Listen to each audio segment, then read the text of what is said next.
अस्सलाम वालेकुम वरहमतुल्लाहि वबरकातुहू। दोस्तों, मेरा नाम है मोहम्मद नबी और आप देख रही हैं नबी टीवी। दोस्तों, आज की इस वीडियो में हम रोज़ा की तिब्बी, जिस्मानी और रूहानी फ़वाइद के बारे में बात करेंगे। रोज़ा कुर्ब इलाही का ज़रिया तो है, लेकिन इसके बहुत ज़्यादा तिब्बी और रूहानी फ़वाइद भी है। रोज़े का पहला फ़ायदा ये है कि इसमें भूखा प्यासा रहने से इन मुस्तहिक़ लोगों की तकलीफ का एहसास होता है जिन्हें 2 वक्त की रोटी भी मुयस्सर नहीं है। रमज़ान के दौरान अमीर गरीब बड़े बूढ़े हर तरह के लोग मसाजिद में इकट्ठा होती है। इससे मुस्लिम भाईचारे को फरोग मिलता है और बाहमी मोहब्बत बढ़ती है। हिंदू समाजी फ़वाइद के साथ रोज़ा की बेशुमार तिब्बी फ़वाइद भी है। रोज़ा दिमाग और दिल की सेहत के लिए इंतहाई फ़ायदेमंद साबित होता है। इससे ब्लड प्रेशर मुस्तकम होता है, चर्बी ख़त्म होती है, पट्टों को तक़वियत मिलती है। गरज रोज़े से पूरे जिस्म के मजमूई सेहत पर इंतहाई मस्बत असरात मुरतब होते हैं और आदमी कई तरह की बीमारियों से महफूज रहता है। रोज़ा अफजल तरीन इबादत है, यही वजह है कि इसकी बेशुमार रूहानी फ़वाइद भी है। अल्लाह रब्बुल इज़्ज़त ने कुरान मजीद में फरमाया है कि रोज़ा हुसूल तक़वा का एक ज़रिया है। ये इंसान को अल्लाह के करीब ले जाता है। रोज़ा मुसलमान माशरों के लिए कई तरह के माशी फ़वाइद का भी हामिल है। रमज़ान मुबारक के दौरान अमीर लोग दिल खोल कर खर्च करते हैं और मुस्तहिक़ीन की मदद करते हैं ताकि अल्लाह की खुशनुदी हासिल कर सके। इस तरह गुरबा की कई तरह की ज़रूरतें पूरी होती है। दोस्तों, ये तो थी रोज़ा के समाजी और रूहानी फ़वाइद। अब हम बात करेंगे रोज़ा की तिब्बी फ़वाइद के बारे में। कुरान मजीद में एक जगह इरशाद है, वअन तसूमू खैरुल लकुम इन कुंतुम तालमून, और तुम्हारा रोज़ा रख लेना तुम्हारे लिए बेहतर है अगर तुम्हें समझ हो। अगर हम इस आयत मुबारक में बयान हक़ाइक़ का तिब्बी नुक्ते नज़र से मुतालिया करें तो ये वाज़ेह हो जाता है कि रोज़ा इबादत के साथ साथ सेहती इंसानी के लिए मुफीद चीज़ है।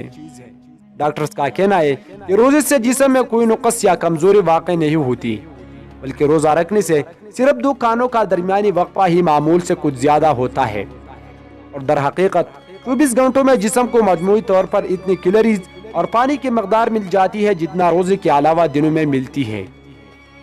मजीद बराए ये बात मुशाहिदे में आई है कि लोग रमज़ान में प्रोटीन और कार्बोहाइड्रेट आम दिनों के मुकाबले में ज़्यादा इस्तेमाल करते हैं। इस हकीकत के पेश नज़र ये भी कहा जा सकता है कि मजमूई ग़िज़ाइयत आम दिनों के मुकाबले में जिस्म को अक्सर ज़्यादा तादाद में मिलती है। इसके अलावा जिस्म फाजिल मादों को भी इस्तेमाल करके तवानाई की ज़रूरत पूरी करता है। दोस्तों, रोज़े से हमें ये तिब्बी फ़वाइद मिलती है। नंबर 1, रोज़ा सारे निज़ाम हज़म को 1 माह के लिए आराम मुहैया कर देता है। दरअसल इसका हैरानकुन असर बतौर ख़ास जिगर पर होता है, क्योंकि जिगर खाना हज़म करने के अलावा 15 मज़ीद अमाल भी सरअंजाम देता है, जिसकी वजह से इस पर तक्कन तारी हो जाती है। दूसरी तरफ रोज़ा के ज़रिए जिगर को 4 से 6 घंटों तक आराम मिल जाता है, जो रोज़ा के बगैर नामुमकिन है, क्योंकि बेहद मामूली खुराक यहाँ तक 1 ग्राम की 10वीं हिस्से के बराबर भी अगर मैदा में दाखिल हो जाए तो पूरा निज़ाम इंहिज़ाम अपना काम शुरू कर देता है और जिगर फौरन मसरूफ़ अमल हो जाता है। साइंसी नुक्ते नज़र से माहिरीन तिब का दावा है कि इस आराम का वक्फा 1 साल में 1 माह ज़रूर होना चाहिए। नंबर 2, रोज़ा के दौरान खून की मकदार में कमी हो जाती है। यह असर दिल को निहायत फ़ायदेमंद आराम मुहैया करता है। ज़्यादा अहम बात यह है कि खलियों के दरमियान एंटर सेलुलर माए की मकदार में कमी की वजह से खलियों का अमल बड़ी हद तक सकून अशना हो जाता है। लुआबदार झिल्ली की बलाई सतह से मुतालिक खली, जिन्हें एपिथेलियट कहती है और जो जिस्म के रतूबर के मुतवातिर इखराज की जिम्मेदार होती है, इनको भी सिर्फ रोज़ा के जरिए ही आराम और सुकून मिलता है।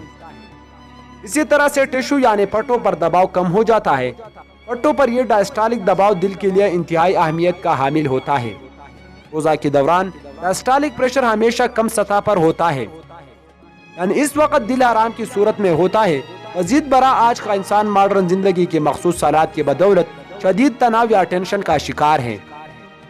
रमज़ान के 1 माह के रोज़े बतौर ख़ास डायस्टोलिक प्रेशर को कम करके इंसान को बहुत ज़्यादा फ़ायदा पहुँचाते हैं।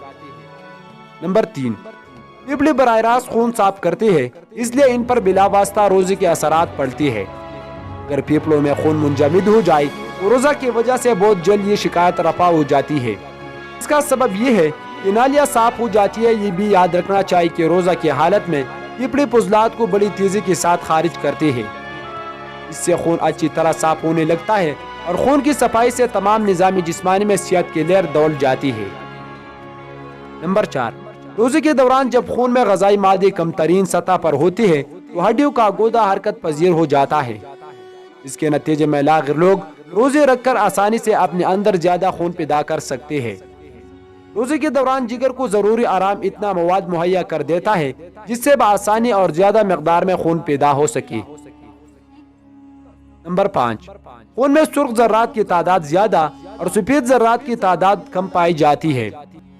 ماہرین کے مطابق روزے میں حرارتی جسمانی گر جاتی ہے، لیکن جب اصلی بھوک اوت کر آتی ہے تو حالت جسمانی اصلی حالت کی طرف مائل ہو جاتی ہے۔